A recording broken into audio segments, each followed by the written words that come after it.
ስብሐቲከ እኔ ግን በእውነት ፊትህን ሳይ ፊትህን በእውነት ያለው ምስጋናህን ሳይ እጠግባለሁ ብሎ እንደተናገረው ሁሉ ዛሬ በእውነት የጠበቀን አምላክ ዛሬም ደግሞ ብዙ ይወራል፣ ብዙ ይባላል። በዓይን ብቻ የሚይዝ ተንኮለኛ በሽታ ፈብርከው ልከውብናል።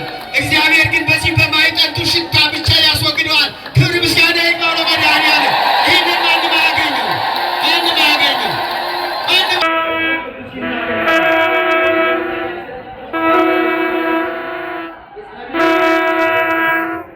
ጻድቅን ማሰብ በረከት እንደሚያሰጥ የመጽሐፍ ቅዱስ ክፍል ይነግረናል።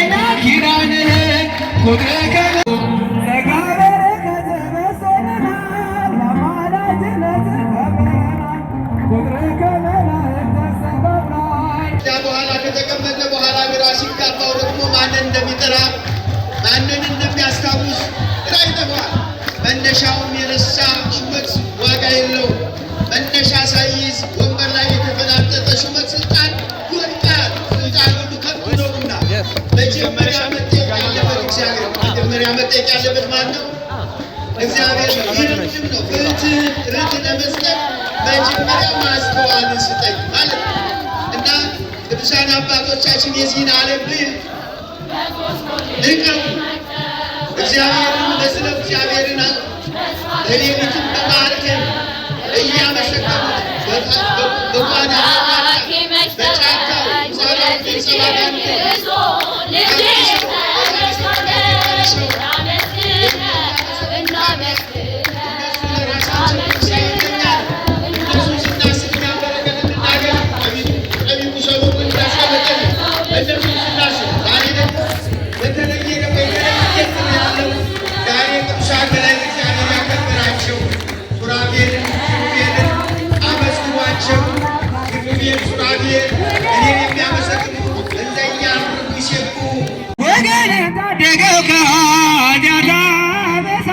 ተኩላው ለምድ ለብሶ በግን መርቷልና ጴጥሮስ ሆይ ዝም አትበልና ጥንቶ ቅና ዮሐንስ ዝም አትበልና ጥንቶ ቅና የኤቴስ አንበሳ ተክለ ተነሳ ወገንን ታደገው ከኃጢአት አበሳ ተኩላው ለምድ ለብሶ በግን መርቷልና ጴጥሮስ ሆይ ዝም አትበል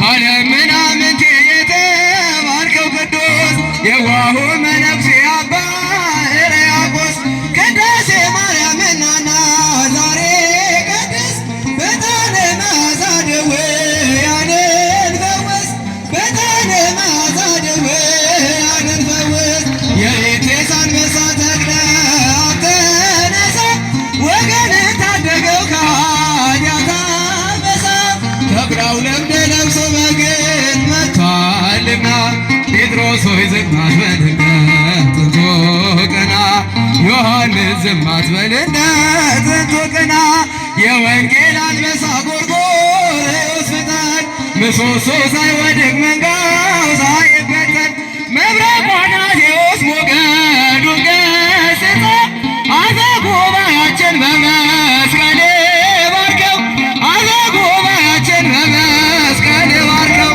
የኤቴስ አንበሳ ተክለ ተነሳ ወገንን ታደገው ከኃጢአት አበሳ ተኩላው ለምድ ለብሶ በርግጥ መጥቷልና ጴጥሮስ ሆይ ዝም አትበልና ጥንቶ ቅና መርከቧን የሚያውቅ ነፋስ መጥቷልና አምላካችን ፈጥነህ አድነን ቶሎና ጴጥሮስ ሆይ ቀስቅሰው ልንጠፋ ነው በልና የጌታ የኤቴስ አንበሳ ተክለ ተነሳ ወገንን ታደገው ከኃጢአት አበሳ ተኩላው ለምድ ለብሶ በርግጥ መጥቷልና ጴጥሮስ ሆይ ዝም አትበልና ጥንቶ ቅና ዮሐንስ ዝም አትበልና ጥንቶ ቅና ከሳቴ ሰላም አድሮታ ጉባኤ ያሰልቃልና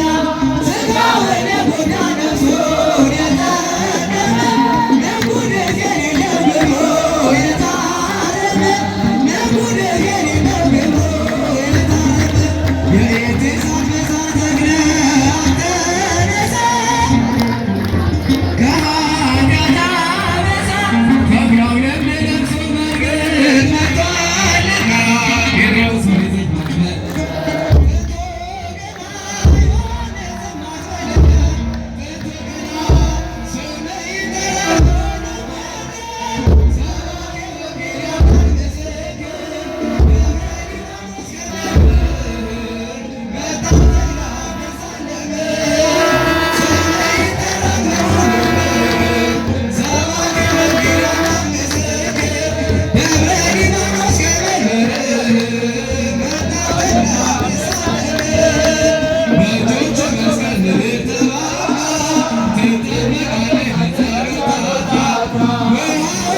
የሰጠንን አምላክ በደሙ መስርቶ የሰጠንን ጌታ በመስቀሉ ሞቶ የአምላካችንን ቤት አንተውም ከቶ